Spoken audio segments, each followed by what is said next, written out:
물론 여긴 국민 라디오. 나란히 가지 않아도 우리는 하나. 세상은 힘들게 해도 우리는 조합원. 우리는 하나. 회식 후에 고고. 안전하게. 고고. 집에 갈 땐 고고.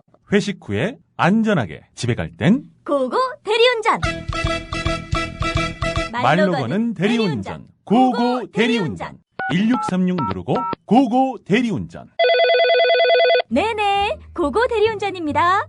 이젠 누르지 말고 말로 걸자고요. 말로 거는 대리운전, 고고 대리운전. 엄마, 소나돼지는 안 돼요. 말하는 전화 문의는 1636 누르고 말하는 전화라고 말해주세요. 고고 대리운전 수익금의 일부는 국민TV에 후원됩니다. 뭐 드시겠습니까? 잠깐만요. 야, 10월달에 신촌에서 뭐 재밌는 거 한다며. 그 개쩐다는 페스티벌. 맞아요. 페스티벌 3. 2014 페스티벌 3. 그게 뭡니까? 뮤지션들 18팀이 펼치는 뮤직 페스티벌. 언제? 어디서? 10월 25일 토요일. 신촌 연세로 차 없는 거리에서 오후 3시부터 하루 종일. 노래만 하는 거야? 아니요, 거리 퍼포먼스랑 마라다들의 캐리커처 아트마켓도 열린대요. 가만히 있지 않겠다는 사람들 다 모여. 제목이 뭐라고요? 2014 페스티벌 3 많이 놀러오세요. 김대리, 우리 회사 대표번호 신청했나? 네, 사장님. 말로고는 1636 말하는 전화에 신청했습니다. 에? 아니, 전화를 말로 걸어? 네, 어려운 번호 대신 1636 누르고 상호명을 말하면 바로 저희 회사로 연결된다고요. 이제는 번호를 알릴 필요도 없어요. 기억하세요. 상호, 브랜드, 명사로 단 하나뿐인 번호의 주인이 될 수 있습니다. 문의는 1636 누르고 말하는 전화라고 말씀하세요.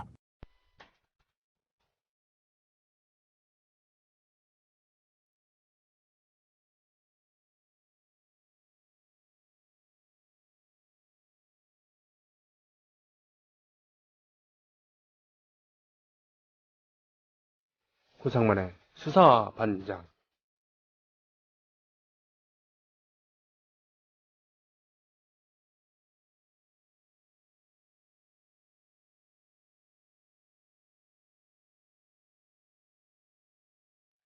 가을은 결실의 계절이라고 하잖아요. 가수들도 가을은 많이 바쁩니다. 낙엽 지기 전이 이제 많이 바쁘죠. 그리고 약간 괜찮다가 연말에 많이 바쁘고 그런데 어떠세요? 지금 뭐 국회에 계십니다만 이 가을 어떻게 보내시고 계신지 지금 이렇게 썩 상태가 좋아 보이진 않습니다만 고반장님은 오셨습니다. 예, 안녕하세요. 고상만입니다. 네, 어떻게 경무에 시달리는 수사반장의 그런 포스인데요, 지금. 예, 좀 많이 바쁜 시기죠. 바빠야 네. 되고. 예. 예. 그 국감도 있고 등등. 뭐. 네. 근데 그 와중에 방송 출연까지 하시느라고 이걸 남들은 그냥 대강 진행한다고 생각할지 모르지만 원고 하나 작성하기 위해서 사실은 대단히 많은 시간을 투여하지 않겠습니까? 매주 이제 한 번 방송 분량이 한 7, 80매 정도 네, 원고를 이제 네네. 또 써야 되는 것도 있고요. 뭐 해서 하는데 아까 전에 말씀하신 거 보니까 오늘 성수대교. 네. 그때 뭐 그 근처에 사셨다고. 그러니까 사실은 제가 자양동이라는 데서 오래 살았는데 예, 자양동은 잠실대교 건너편이죠. 저하고 인연이 있었군요. 저도 거기서 오래 살았습니다. 그쵸. 예. 오늘 알았네요. 그리고 제가 성수중학교를 또 다녔잖아요. 그러셨구나. 네, 성수중학교 바로 옆에 있는 그런 길을 따라서 성수대교를 건너서 강남으로 가고 뭐 그런 길이었죠. 네. 그 성수대교 오늘 저도 이제 아까 전에 형님 말씀하셔갖고 알게 됐는데 네네. 20년 됐다고. 네네. 근데 저는 늘 그거 보면서도 생각을 했었는데 그 추모비가 있잖아요. 가보셨어요 혹시? 아니 뭐 있다는 것도 잘 몰랐습니다. 잘 보이지도 않잖아요. 그러니까요. 그 추모비가 사실은 일반 사람이 접근할 수 없는 위치에 설치돼 있어요. 예. 그래가지고 제가 그 전에 우연히 지나가다가 여긴 도대체 뭔데 저기에 이상한 탑이 있나 해서 가봤는데 그게 가보니까 성수대교 희생자 네. 분들을 위한 그 탑이더라고요. 당시에 무학여고생들이 그 통학하기 위해서 학교에 가기 위해다가 사고가 나서 많이 비명에 이제 사망한 사건도 네네. 있었고 했는데 그분들에 대한 생각이 오늘 진짜 많이 드네요. 네. 네. 정확히 20년 전이었습니다. 자, 오늘은 어떤 말씀을 해주시겠습니까? 예, 오늘은 오늘 준비한 내용은 9년 전 그 아이 이경택 사건이라는 내용을 가지고 왔습니다. 9년 전 그 아이 이경택 사건. 예, 예. 지난 2013년 5월 28일 날, 그러니까 작년이었죠. 지난해 5월 28일 날, 당시 47살이었던 전모 씨가 자신의 고향인 충남 예산에서 목숨을 끊었습니다. 네. 그런데 이제 당시 전 씨가 자살하면서 남긴 이른바 유서가 이제 세상에 알려지면서 세간에 큰 파문이 일었는데 바로 전 씨가 자살하기 보름 전에 개최됐던 한 태권도 시합에서 자신의 아들이 승부 조작으로 패해서 억울하다고 하는 내용이었어요. 네. 이제 억울한 사람들의 이야기가 사실은 오늘 이제 핵심인데. 네네. 억울한 점, 살면서 억울한 점 좀 있으셨죠? 참 억울한 점이 사는 것 자체가 억울할 수도 있겠지만 예. 억울한 내 의사로 나온 건 아니니까 네. 그렇지만 남들에 의해서 그러니까 권력을 갖고 있는 사람들, 돈 있는 사람들 때문에 또는 어렸을 땐 힘 있는 애들 그쵸. 때문에 억울한 경우를 당하는 경우들이 좀 있지 그렇게 않습니까? 억울한 일을 당했을 때 해결하는 방법이 있으신가요? 억울한 일을 당했을 때 정말 억울하다. 네. 근데 그걸 그걸 해소하는 방법. 어렸을 때는 억울하면은 싸움을 그만큼 잘하던가. 예. 그렇죠. 살아가면서 때로 눕히든지. 예. 근데 이제 자라면서 네. 성인으로 살아가면서는 이것을 해결해 주기 위해서 공권력이 있는 거고 국가가 있는 거 아니겠습니까? 그렇죠. 그렇죠. 부당하게 억울한 일을 당했다 그러면은 그렇죠. 정부 기관에 경찰이 됐던 아니면 법원이 됐던 맞습니다. 이런 데 호소해야 되는 거겠죠. 그런 것을 이제 합리적으로 해결을 해준다면 네. 정말 비극적인 일들은 벌어지지 않을 텐데 네. 그런데 사실은 이제 대다수의 많은 분들이 자살을 하는 이유는 네. 사실은 이러저러한 사유도 있겠지만 상당 부분이 억울함을 해소할 길이 없어서 그래서 극단적인 선택을 하게 됐는데 네. 바로 이때 자살한 전 씨 역시 유서에서 이런 이야기를 남겼는데요. 자기의 아들이 당시 고3이었는데 네. 이 아들의 태권도 시합의 심판이었던 최모 씨를 향해서 분노의 글을 남겼습니다. 그 유서에서 넌 진짜 나쁜 놈이다. 사람들이 내가 얼마나 힘이 없었으면 이렇게 당했겠냐며 비아냥하는 소리도 내가 들었다. 네. 라고 하면서 심판 최 씨를 원망했는데 그렇다면 전 씨가 자살하기 전에 도대체 무슨 일이 있었던 것일까요? 자, 사건이 벌어진 2013년 5월 13일로 돌아가게 됩니다. 작년 5월 13일인데요. 예, 네. 작년 5월 13일로 돌아갑니다. 그날 태권도 선수였던 전 씨의 아들은 전국체전 태권도 고등부 서울시 대표 3차 선발전에 참가하게 됩니다. 네. 그리고 경기 종료 50초 전까지 전 씨의 아들은 상대 선수를 5대1로 크게 이기고 있었습니다. 예. 이대로 50초만 더 지나가면 전 씨 아들은 서울시 대표 선수로 전국체전에 진출할 수 있었고요. 단순히 이것은 전국체전 출전만 걸린 게 아니라 시합하던 양 선수가 모두 고3이었기 때문에 사실상 이기는 선수가 대학의 특기생으로 진학할 수 있는 기회까지 포함된 아주 중요한 경기였던 겁니다. 일생이 걸린 일이군요. 그렇죠. 그런데 이때 유리하게 5대1로 이기고 있던 이 전 씨의 이 전 씨 부자의 운명을 바꾼 비극적인 순간이 시작된 것은 바로 이때였습니다. 누구도 예측하지 못했던 돌발적인 일이 벌어졌는데요. 갑자기 경기 심판이었던 최 씨가 전 씨의 아들에게 경고를 내리기 시작한 겁니다. 그래서 위법행위가 있다고 해서 이제 경고를 주는데 그렇죠. 한 번, 두 번, 세 번. 이 짧은 50초 마지막 시간 동안 전 씨의 아들이 받은 경고는 무려 6번이었습니다. 6번. 이 50초 동안에 6번의 경고를 연달아 줬는데 네. 결국 경기 시작 14초 만에 받았던 경고 1번과 네. 코치의 잘못으로 받았던 경고 1번을 합쳐서 모두 8번의 경고가 합산된 전 씨의 아들은 이기고 있던 경기에서 반칙 패하게 됩니다. 이기고 있던 경기에서 반칙을 그렇게 많이 한다는 것 자체가 말이 안 되는 거잖아요. 그렇죠. 네. 무려 그것도 50초 동안에 6번의 경고를 줘서 결국은 이 게임에서 반칙을 하게 됐는데 이건 누가 봐도 이해할 수 없는 경기의 결과였습니다. 네. 하지만 자신도 태권도 선수 출신이었던 전 씨는 패배한 아들에게 위로 대신 질책을 했다고 합니다.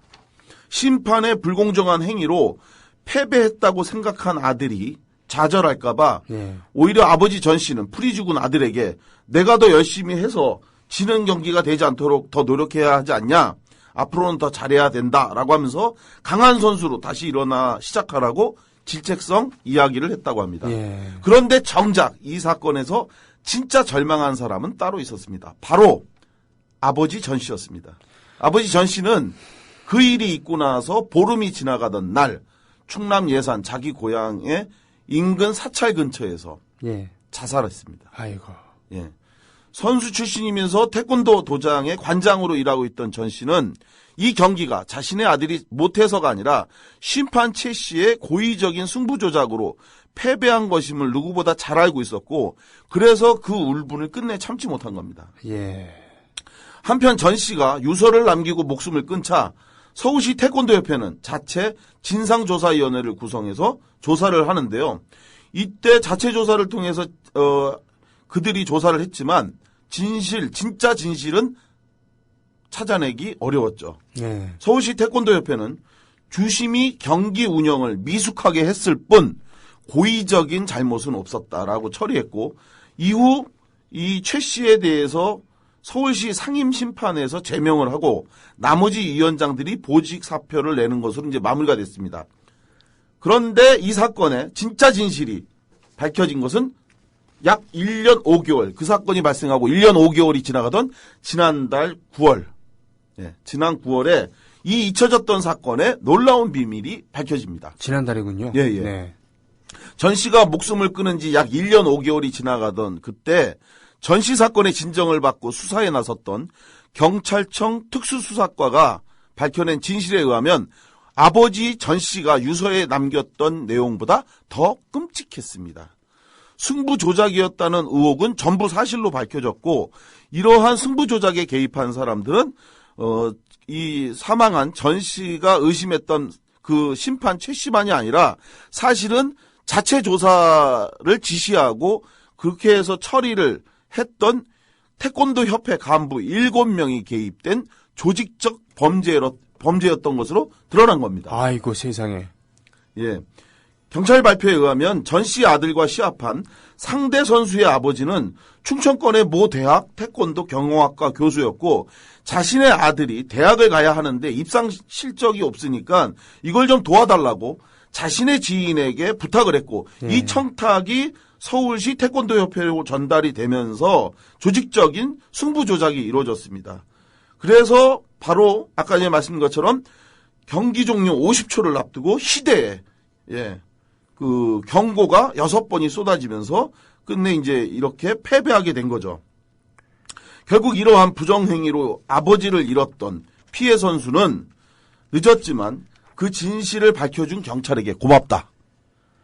참, 이 아버지께서는 그 저가는 사정을 뻔히 아니까 네네. 도대체 능력 없는 나로서는 일개 태권도장의 그쵸. 그 관장으로서는 어떻게 할 수가 없으니까 그 울분을 못 이겨 결국은 세상을 버리신 거잖아요. 그러니까 사실은 이게 처음이 아니었고 이 태권도 내부에 여러 알력이 있고 이 계파가 이제 쭉 있나 봐요. 그래서 무슨 어느 학교 태권도부 뭐 이런 것들에 대한 싸움이 있는데 이 심판 최 씨는 사실은 그 전부터 이 숨진 전 씨하고 사이가 매우 안 좋아서 경기 시합에 나가면 이 전 씨 소속 그 선수들에게 상당히 불리한 그 심판을 많이 받기 때문에 네. 사실은 이 사람하고 같이 인천에서 있다가 네. 아예 자기가 피해 가겠다고 해갖고 충남 예산 고향으로 가서 태권도장을 새로 열었는데 불행하게도 바로 이때 아들의 중요한 시합, 이 인생이 걸린 시합에 출전을 했는데 그 3차 마지막 선발전에 그 심판이 바로 이 최 씨였던 거죠. 참 개인적인 원한까지 억울함까지 겹쳐갖고는 여러 가지가 있었고 그런데 이제 아들에게는 네가 잘해서 더 잘했어야지 이게 뭐냐 이렇게 얘기했지만 정작 이 아버지는 자기 힘으로 이 아들의 억울함을 막아주지 못한 것에 대한 그 괴로움, 분노, 억울함 이런 것들이 이제 심화되면서 결국 목숨을 끊었고 예. 다행히 이것이 1년 5개월 이 자체 조사에서는 아무것도 아니었다라고 얘기했는데 경찰청이 이례적으로 정말 이례적이라는 표현을 쓸 수밖에 없습니다. 전 경찰이 그렇게 정의롭다고 생각하지 않거든요. 예. 그런데 이례적으로 이 사건에 대해서 적극적으로 수사를 해서 진실을 밝혀냈고 그래서 이 아버지를 잃은 이 학생은 이후에 사실은 태권도를 그만뒀다고 합니다.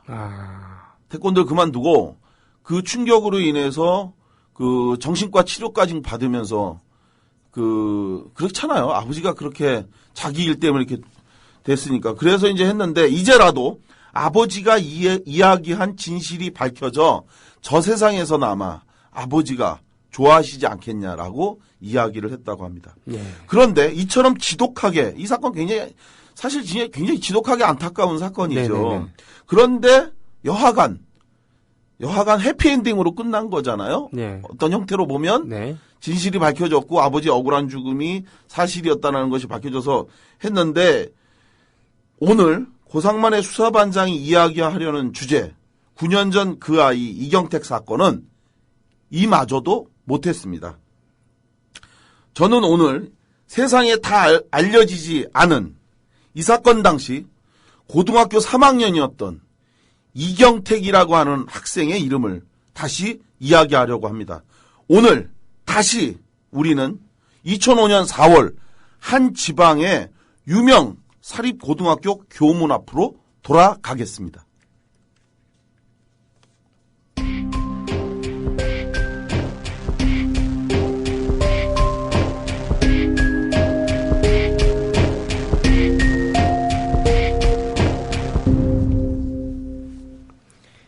(2005년 4월이군요) 네. 예, 2005년 4월 12일 새벽 4시 25분 경이었습니다. 그날 지방의 모 유명 사립고등학교 교문 앞에서 차량 한 대가 큰 불길에 휩싸이게 됩니다. 그리고 화재 현장에 도착한 경찰은 불탄 차량 안에서 세 구의 시신을 발견하게 되는데요. 희생자는 47살의 이모 씨와 그의 아내 44살 정모 씨, 그리고 당시 고등학교 1학년이었던 딸 아이였습니다. 이렇게 세 명이 목숨을 잃고 난 후 잠시 후 아침 8시경에 이 사고 현장으로 또 한 명의 남자가 나타납니다. 네. 그는 이날 집단 자살한 이 일가족의 아들이자 유일하게 살아남아 있었던 당시 고등학교 3학년의 이경택이라고 하는 학생이었습니다. 경찰은 이경택에게 이날 새벽 무슨 일이 있었는지, 왜 가족들이 목숨을 끊었는지에 대해서 물어봤는데요. 그 내용이 충격적이고 정말 끔찍한 결말이었습니다. 네. 이경택이 경찰에게 밝힌 이야기에 의하면 내 문제로 고민하던 아버지가 이날 새벽 승용차를 운전해서 내가 다니던 학교 교문 앞으로 일가족을 태우고 왔고 이때 휘발유를 차 안에다가 뿌린 후에 휘발유를 뿌리고 난 후에 살고 싶은 사람은 지금 차에서 내리라고 이야기를 했는데 이때 자기는 너무 무서워서 차문을 열고 달아났다라고 울면서 이야기했다고 합니다. 아, 정말 이건 뭐 엄청나네요. 엄청난 얘기죠. 뭐 참으로 믿을 수 없고 끔찍하고 황당하고 어이없는 이 사건은 이후 언론을 통해서 보다 구체적으로 그 경위가 알려졌는데요. 보도에 의하면 살아남은 이경택, 이날 여기서 피해서 유일하게 살아남은 이경택은 이 집안의 큰 자랑이었다고 합니다. 예. 중학교 시절에 전교 1등을 놓치지 않았던 수재였고 그 덕분에 전국에서 엄청난 수재들만 간다는 바로 이 학교에 입학을 하게 된 거죠. 네네네. 그야말로 집안의 유일한 희망이었는데 그런데 이 유일한 희망이었던 경태기의 불행이 시작된 것은 바로 이 고등학교에서부터 시작됐습니다. 언론 보도에 의하면 이경택은 입학 후 전 교생이 전부 기숙생활을 하고 있는 이 학교에서 적응하지 못한 걸로 알려져 있습니다. 학교 측은 이경택이 학교 기숙생활에 적응하지 못하면서 많은 스트레스를 받았고 결국 고등학교 2학년이 되던 2004년 가을부터 정신 이상 증세를 보이기 시작했다고 합니다.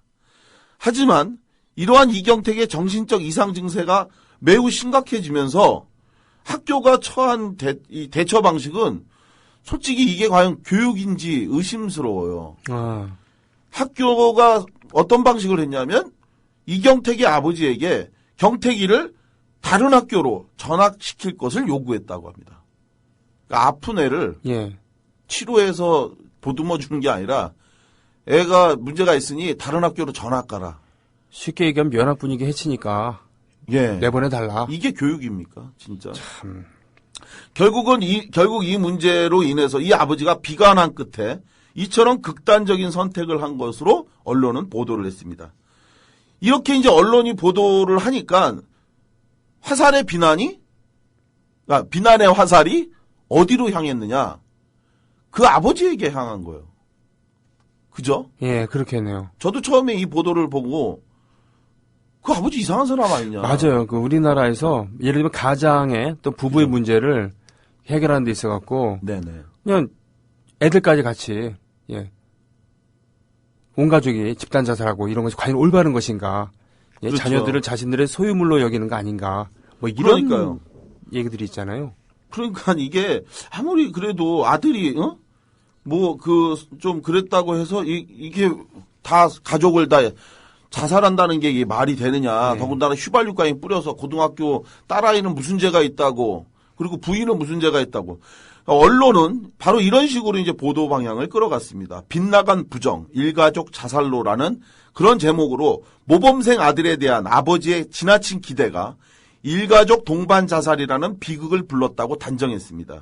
사람들은 이경택의 아버지를 향해 비난했고 불쌍하게 죽어간 고등학교 1학년 딸과 그 부인을 동정했습니다. 거기에서 그치지 않았습니다. 살아남은 유일한 아들 이경택에 대해서는 더욱 극심한 비난이 또 쏟아졌습니다. 이거 참 일배스러운 일이에요. 이런 거는.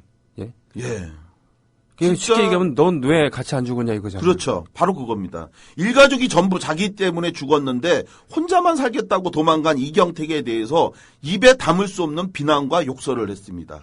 특히 이경택이 다니던 학교의 친구들이 이경택의 싸이월드나 이런 곳에 와서 자기 때문에 일가족이 죽었는데 너는 그렇게 살고 싶었냐는 욕설과 함께 너도 빨리 죽어버리라고 하는 저주 섞인 비난을 써놓기도 했습니다. 그런데 이처럼 이경택을 제외한 일가족이 자살하고 이틀이 지나가던 2005년 4월 14일 날 이경택의 부모와 여동생이 자살한 장소, 즉 이경택이 재학하고 있던 학교 교문 앞에 3개의 관을 가지고 항의 시위에 나섰던 사람이 있었습니다. 3일장이라고 한다면은 바로 발인 날이죠. 네네. 그러니까 바로 이날 죽은 이 일가족 3명을 관에 담아서 항의 시위에 온 사람은 바로 이경택의 삼촌, 즉 죽은 이 씨의 남동생이었습니다. 그는 자살한 형님의 유품을 정리하던 중 형님이 교육부 장관에게 보내고자 쓴 탄원서를 발견했다라고 하면서 탄원서 내용으로 볼 때 형님은 하나밖에 없는 아들 경택이가 학교 폭력에 시달렸는데도 학교 측이 제대로 조치를 취하지 않아 죽음을 택한 것이라고 주장하면서 억울함을 호소했다고 합니다.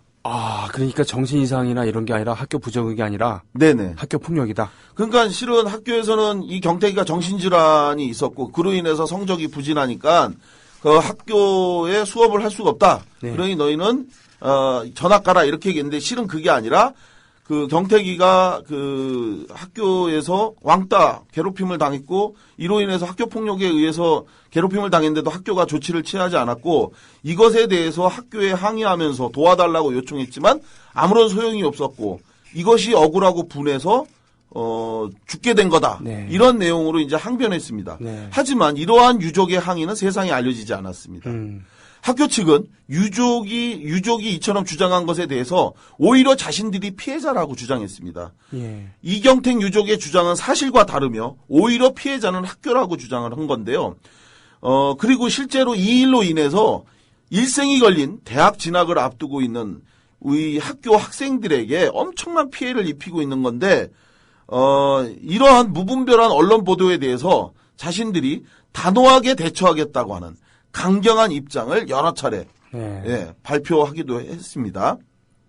그래서였는지 참으로 끔찍했던 이 사건은 점차 더 이상 세상 사람들의 기억 속에 주목받지 못하고 사라지게 됩니다. 그래서 결국은 공부 잘한 아들에게 과도하게 집착한 아버지와 그 아버지의 이해할 수 없는 광인 같은 행동으로 억울하게 죽어간 가족들의 사연, 그리고 이런 가족을 놔두고 혼자 도망쳐 살아남은 천하의 폐류나 같은 아이로 사람들에게 비난받았던 이경택의 행동만 뒷이야기로 남고 세상 사람들에게 관심은 곧 사라지게 됐는데요.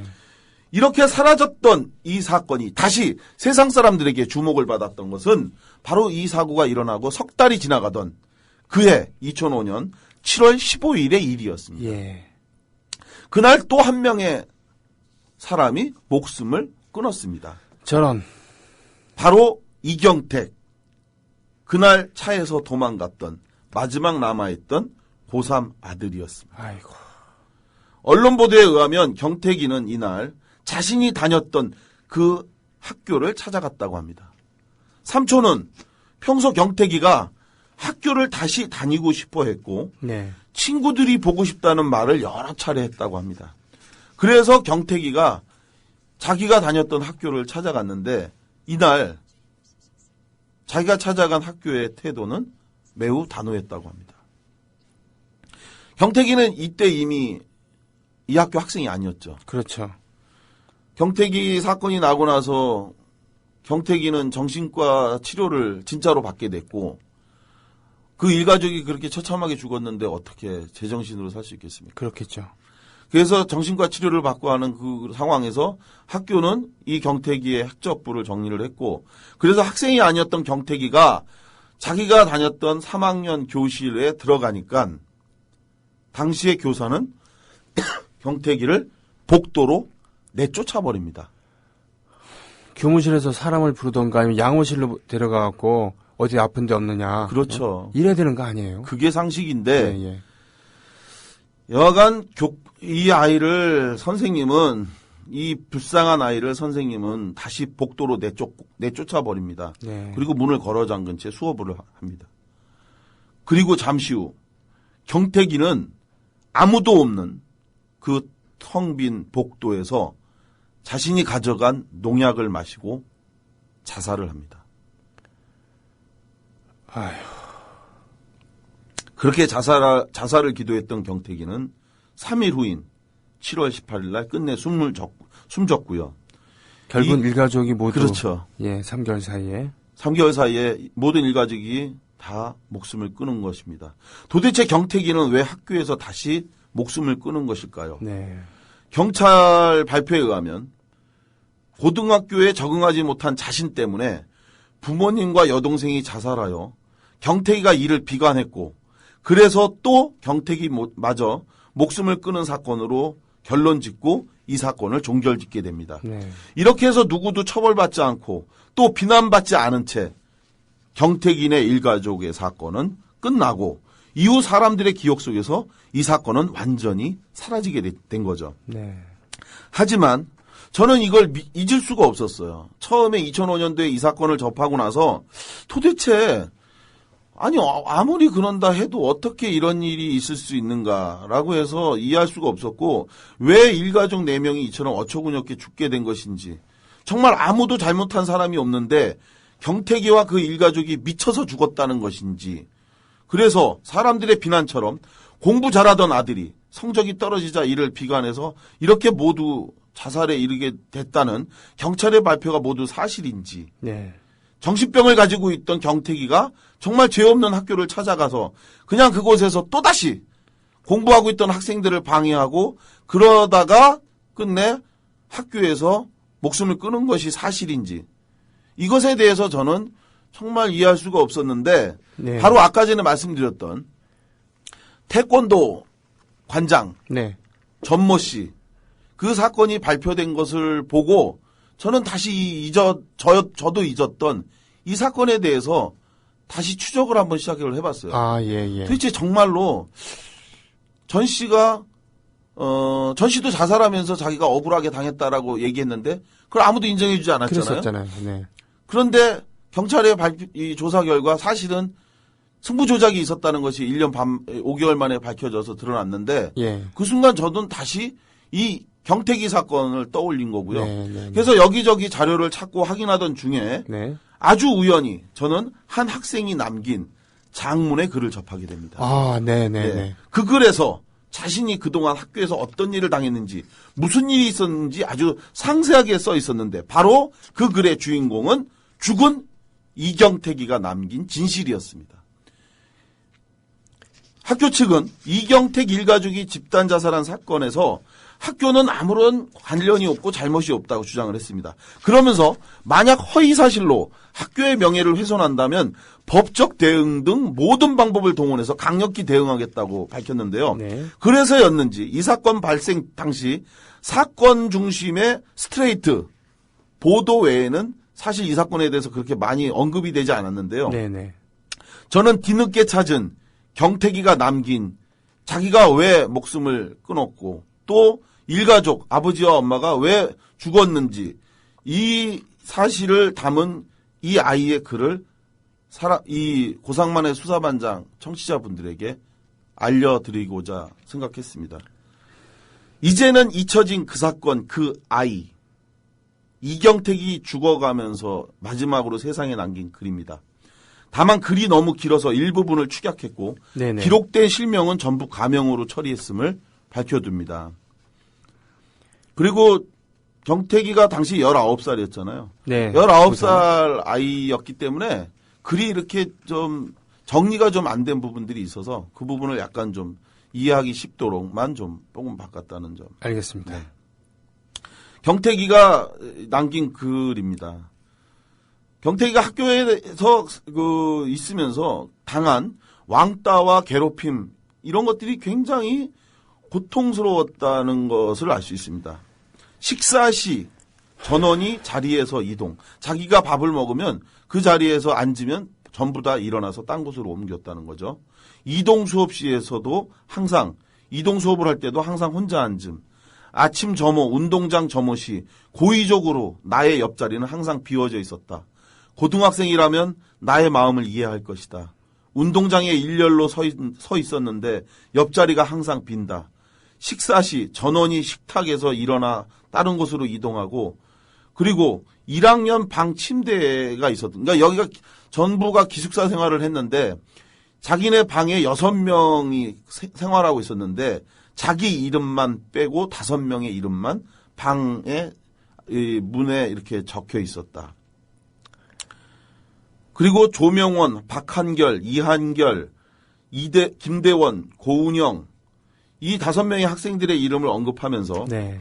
경태기는 조별 학습 때 내 의견은 완전히 무시하고 자신들의 지시에 맞춰서 행동해야 한다고 반복적으로 요구했다고 합니다. 자기들이 싫은 것은 나를 시키고 소풍 등 학교 행사 시 나와 다니면 안 된다고 다른 학생들에게 보이도록 자기를 따돌렸고 그래서 에버랜드에 가서 4시간 동안 화장실에 혼자 있었고 나는 늘 혼자 떠돌았다. 모든 일정에서 나는 따돌림을 당했다. 스키 캠프 과정에서 강사님께 편지를 썼더니 그 편지를 중간에서 아이들이 가로챘고 그 가로챈 편지를 읽으면서 나를 둘러싼 채 오리 새끼라고 놀렸다. 아이들과 관계 개선을 위해서 이 경태기가 아이들에게 관계 개선을 위해서 정말 많이 노력을 했더라고요. 나름대로. 네. 방 청소를 그래서 자기가 시키지도 않았는데 아이들한테 잘 보이려고 방 청소를 하고 또 과일 등 음식을 준비해서 아이들에게 먹으라고 이제 친절을 베풀면 이렇게 한 것에 대해서 친한 척한다고 비난하면서 거리를 두고 그래서 또 자기가 스스로 가까이 가지 않았더니 가까이 오지 않아서 그랬다고 하면서 따돌림을 한 것에 대한 핑계를 댔는데 도대체 어느 장단에 맞춰야 하는가? 조진행이라고 하는 이 사람에 대해서 특히나 이 사람이 교사인데요. 아, 예. 조진행이라고 하는 사람에 대해서 특별히 더 언급했는데, 너는 나를 정신분열 증상을 일으켜 대안학교에 보내겠다고 말했다. 예. 이게 이제 그 아버지한테 한 얘기입니다. 그렇군요. 예. 차라리 아이를 대안학교로 보내시라고. 왕따 당하는 학생을 예. 돌봐주지 못할 망정. 그 부모가 찾아가서 도와달라고 했더니 이제 이렇게 얘기를 했다는 거예요. 이 경택이 주장에 하면 너는 나를 정신분열 증상을 일으켜 대안학교에 보내겠다고 말했다. 축하한다. 악마의 분신 같은 놈아. 너의 소원이 반은 성취되었구나. 우리 가족은 몰살했다. 박한결, 너는 나에게 말을 해보라고 한 후 내 말에 허점을 찾는 교활함을 보이고 계획적으로 노력해서 배격했다. 외부로 나가는 학교 행사에서 나는 소외되었고 심지어 줄을 서는 순간마다 항상 나는 고통의 연속이었다. 짝을 바꿀 때 내 옆자리는 비워놓았다. 그러니까 맨날 교실에서도 혼자 앉았던 거죠. 그러게요. 고통스러웠다. 선후배님들은 보시오. 출신고라고 두둔만 하지 말고 한 번쯤 내 입장, 이렇게 당하는 자식을 바라보는 부모의 입장, 자신들이 이런 일을 겪었다고 했을 때 입장을 생각해 보세요. 당신들은 예라고 생각하나요? 이렇게 이야기를 했습니다. 경태기는 이 글에서 학교 선생님들에게 도와달라며 여러 차례 요청했으나 오히려 더 무시당했다고 하는 것을 토로하기도 했습니다. 그래서 선생님하고 상담을 했는데 오히려 그 상담 내용이 아이들에게 전달돼서 또 다른 형태로 자기가 왕따, 따돌림을 당하고 놀림을 당하는 얘기가 됐었다. 이런 이야기를 썼습니다. 네. 저주한다, 저주해. 얼마나 너희들은 지독하고 나쁜 놈들인가. 자신들에게 물어라. 모의고사오 김혜룡은 나에게 찌질이라고 하면서 놀리고 불렀다. 심지어 차마 제가 방송에서 이야기를 할 수가 없어서 못했는데요. 경태기에 대한 그 별명이 있었는데 이 별명이 여자 성기를 붙여서 별명을 불러서 아이들이 놀리기도 했었습니다. 네. 한 번은 그러니까 경태기가 얼마나 외로웠냐면 그러다가 한 번은 한 아이가 자기한테 야 이리 와 이렇게 하면서 불렀다는 거예요. 예. 그래서 자기가 너무 반가워서 제가 나를 불렀다 해서 그래서 얘가 다가갔더니 얘기를 하자고 부른 게 아니라 다짜고짜 갑자기 자기의 멱살을 잡으면서 때리려고 했다는 거예요. 네. 그래서 자기도 당황해서 같이 맞잡으니까 이때 우르르 몰려와 피해자인 나에게 오히려 애들이 집단적으로 때리려고 했고 20여 명이 나에게 미친 새끼, 정신병자라고 하면서 같이 공부할 수 없다고 말했고 이러한 상황을 본 선생님이 오더니 먼저 자기가 멱살을 잡히고 또 안경을 쓴 상태에서 코를 맞았는데도 불구하고 자기에게 욕설을 퍼부으면서 가해한 학생들의 편만 대변했다. 네. 억울하다 이런 얘기를 했습니다. 그러면서 병태기는 자신을 정신병자로 몰아간 학교와 학생들에게 다시 또 이렇게 얘기합니다. 나 이경택은 이 학교에 입학할 때 정신과 건강 또 교육, 교제관계 모두 지극히 정상적이었다. 학교에서 요구했던 건강검진을 완벽히 체크해서 진단서를 제출했고 입학 원서 역시 내 손으로 써서 당당히 내 실력으로 이 학교에 뽑힌 학생이었다. 네. 그런데 너희는 우리 가족을 아주 극한 상황으로 내몰았고 그 혓바닥을 놀려대면서 우리가 오해했고 유가족이 잘못해서 우리와는 상관없이 그런 일이 벌어진 거다라고 하는 망발의 헛소리를 했다. 이렇게 하면서 원망을 했습니다. 네. 그러면서 자신에게 이렇게 한 그 가해 행위를 하고 왕따와 따돌림, 괴롭힘 이렇게 한 아이들에 대해서 학교가 대처한 방식에 대해서도 원망을 했는데요. 네.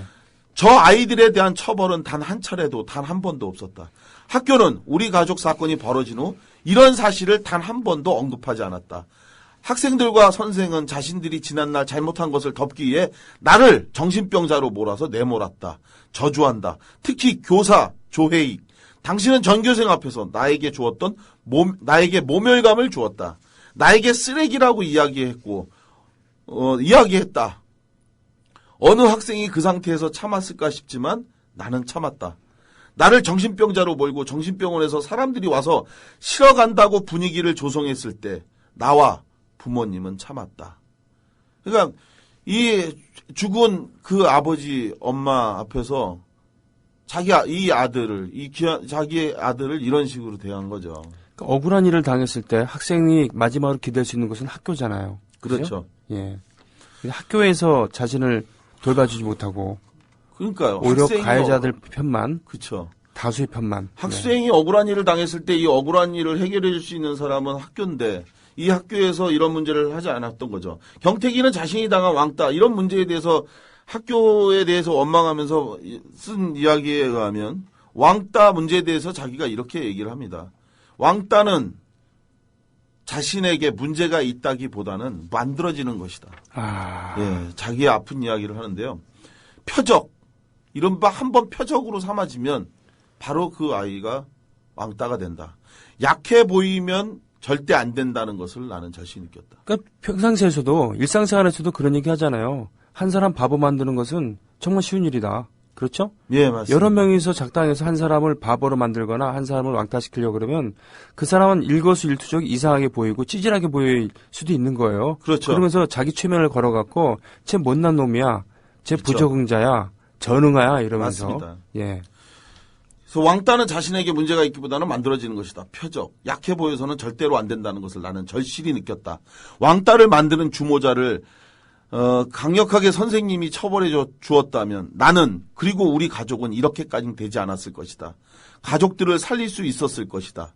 그렇지 않나? 김덕진 선생.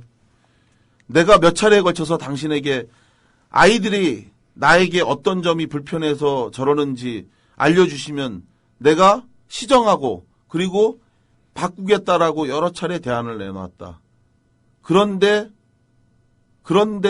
나에게 이런 것을 이 선생님이 도와주지 않았다라는 거죠. 그러면서 나에게는 중고등학교 시절, 초등학교하고 중학교 시절 수많은 은사님이 계시다. 나는 대한민국의 모든 교육계 선생님들에게 불만이 있는 것이 아니다. 분명히 밝히는데 나는 바로 이 학교에서 저주받을 인사들에 대한 항명이자 진실을 말하는 것이다. 교사 임대현, 당신은 알고 있어. 알면서 말을 안 하지. 당연해. 우리 부모님이 왜 돌아가셨는지 당신은 알고 있어. 이 학교에서 당신들이 나에게 준 어떤 자극을 줬는지 나는 수업 시간에 눈물을 흘리면서 수업을 들었다. 피눈물을 흘렸단 말이다. 이 더러운 놈들아. 이 학생이 매우 이성적이네 보니까 상당히 감정이 격앙되어 있지만 상당히 객관화시킬 줄도 알고 네. 그리고 사리분별이 정확하고 논리적이네요. 그러면서 그 논리적인 얘기 중에서 정말 또 놀라운 얘기가 또 하나 더 있었는데요. 네네. 이경택이 남긴 글 중에서는 학교에 대한 이야기만이 아니라 경찰에 대한 이야기도 또 경찰에 대한 얘기까지 썼습니다. 네네. 바로 이 얘기인데요.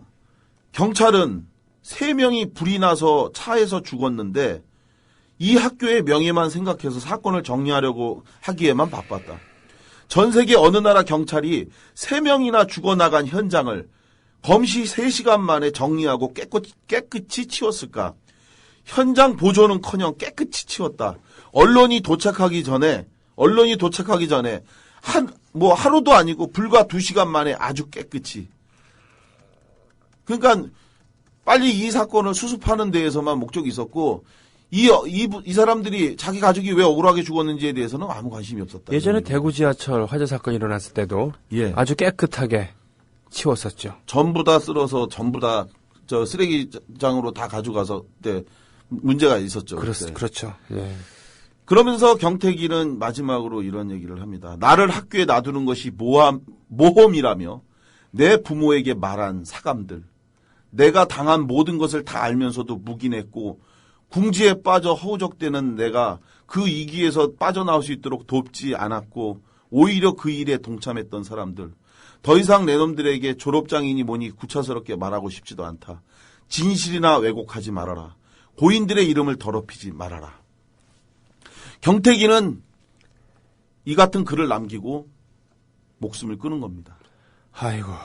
그리고 진실은 묻혔습니다. 누구도 경태기의 말을 세상에 공개적으로 알리려 하지 않았습니다.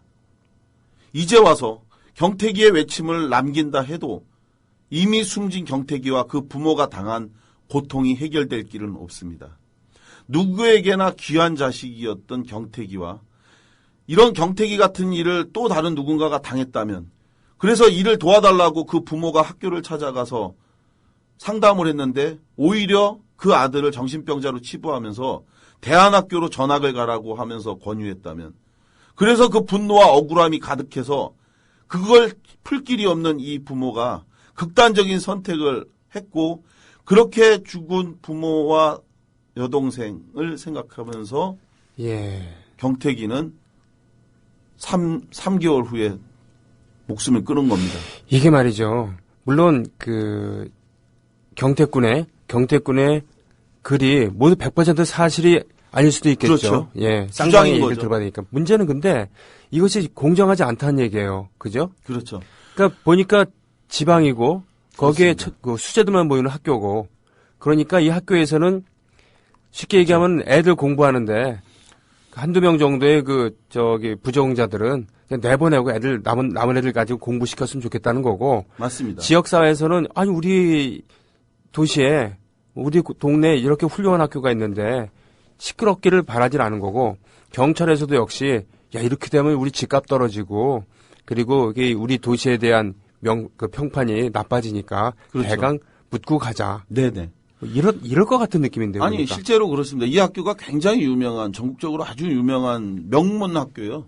그래서 이경태군을 사실은 검색하면 나오는 거죠. 그 학교가. 이 학교의 그 졸업생들이 정말 우리 사회에 아주 기라성 같은 지위를 차지하고 있는데, 그 사람들 동문들을 통해서 자기 학교의 명예를 훼손하는 이러한 얘기들이 만약에 언급이 된다면 법적 대응 등 강력하게 대응하겠다. 그래서 실제로 이 아이에 대해서 KBS에서 당시 이례적으로 왜 경태기가 죽고 난 다음 날 보도를 합니다. 근데 그 보도한 내용에 대해서 학교가 강력히 또 법적 대응을 한다고 해서, 그래서 이제 했는데, 이때 당시에 그 KBS하고 인터뷰를 하면서 학교 관계자의 인터뷰 꼭지가 많은 사람들을 분노케 했는데요. 우리는 약한 아이들 보호할 수 없다라고 얘기를 했습니다. 도대체 학교가 무슨 전투장입니까? 학교가 아니고 정글이라고 얘기하는 거랑 똑같네요. 예. 거기서도 똑같이 그 얘기했어요. 정글에서 살아남은 자들. 그런데 이런 것이 과연 교육인지, 결국은 무엇을 가르치고 무엇을 배우기 위해서 이 학교를 간 건지, 만약 경태기가 이 학교를 가지 않았다면, 그리고 조금만 단 한 사람만이라도 교육적 차원에서 이 경태기를 다가갔다면 과연 이런 일이 벌어졌을까. 그래서 사실은 9년이 지난 지금에 와서 경태기의 이와 같이 억울한 항변, 호소를 제가 세상에 남긴다 해도 이 경태기에게 무엇이 해결될 수 있을까. 이렇게 만약 경태기의 말이 사실이라면 이처럼 가해 행위를 한 자들은 처벌받을 수도 없죠. 현재 상태에선. 그래서 저는 고민 끝에 오늘 경태기에게 경태기를 향한 추모가를 부르려고 합니다. 예. 그것이 제가 이렇게 죽어간 경태기에게, 이 경태기에게 해줄 수 있는 유일한 마지막 위로라고 생각하기 때문입니다. 부탁드리겠습니다. 제가 준비한 노래는 마른 잎 다시 살아나입니다. 경태기에게 이 노래를 보냅니다. 서럽다 네 말 하는가, 흐르는 강물을 꿈이라 네 말 하는가, 되살아오는 세월을 가슴에 맺힌 한들이 일어나 하늘을 보내 빛나는 그 눈 속에 순결한 눈물 흐르네. 가네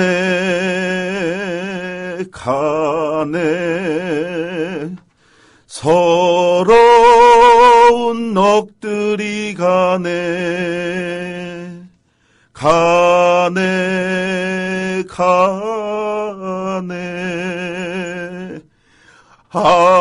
많은 세월이 가네. 마른 잎 다시 살아나 푸른 하늘을 보내 마른 잎 다시 살아나 이강사는 부르러. 가족이 죽고 혼자 남았던 경태기는 매일매일 죽은 여동생의 싸이월드에서 가족 사진을 자신의 싸이월드로 퍼왔습니다. 그리고 참 예쁜 여동생이라면서, 그리고 아버지와 엄마가 보고 싶다고 글을 썼습니다. 경태기는 가족이 가고 자신이 남아있던 석 달간 일주일에 한 번꼴로 일기를 썼습니다. 그 일기에서 살고 싶다고, 살려달라고 몸부림치며 호소했습니다. 무섭다고, 죽고 싶지 않다고. 그러면서 그 경태기가 남긴 싸이월드의 마지막 글입니다. 학원 친구들아, 여러 나와 함께했던 친구들아, 내가 비록 공부에 쫓겨서 아주 많은 시간을 노는 것에 투자하지는 못했지만 축구, 농구, 기타, 청소년들이 하는 스포츠에 너희들과 함께 뛰고 즐겼고 함께했던 시간을 기억할 거다. 내가 고등학교 가서도 계속 연락을 유지했어야 했는데 유지를 못했네. 미안. 이런 소식으로 겨우 너희들을 만나다니. 고 이경택 그리고 그 일가족에게 명복을 빕니다. 오늘 고생하셨습니다. 그리고 고맙습니다.